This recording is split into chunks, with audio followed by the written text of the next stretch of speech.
Contestant number 9.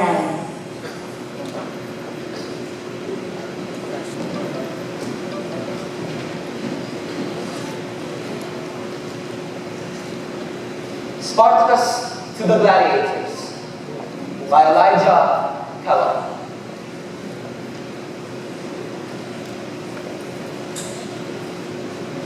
You call me chief, and you do well to call him chief, who for 12 long years has met upon this arena every shape of man or beast the broad empire of Rome could furnish.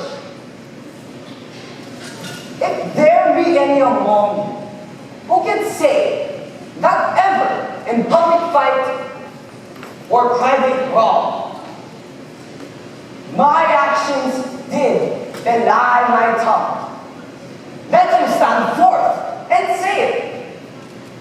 And yet, I was not always thus, a hired butcher, a savage chief of still more savage men. My ancestors came from old Sparta and settled among the vine-clad rocks and citron groves of Cyracella. And when at noon I played upon my shepherd's flute, there was my friend, the son of a neighbor, to join me in my pastime. We led our flocks to the same pasture and partook together on the same rustic meal. One evening, after the sheep were folded, and we were all seated beneath the myrtle, which near the cottage, my grandsire, an old man, was telling of Marathon and Luck, and how in ancient times a little band of Spartans in a defile of the mountains had withstood a whole army. I did not know then what war was, but my cheeks burned, and I knew not why. I clasped my knees on that gaunt, venerable man until my mother, parting the hair from off my forehead, kissed my throbbing temples, and bade me go to sleep and think no more of those old tales and savage wars. That very night, the Romans had landed on our coast. I saw the breast that had nourished me, trampled by the hooves of the war horse, the bleeding body of my father, flung amid the blazing rafters of our dwelling. Today, I have killed the man in this arena, and when I broke his helmet clasp, behold, he was my friend.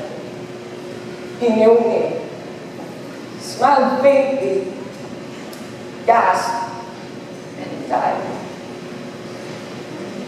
The same sweet smile upon his lips that I have harbored when in adventurous boyhood we'd scaled the lofty cliffs to pluck the first ripe grapes and bear them home in childish triumph.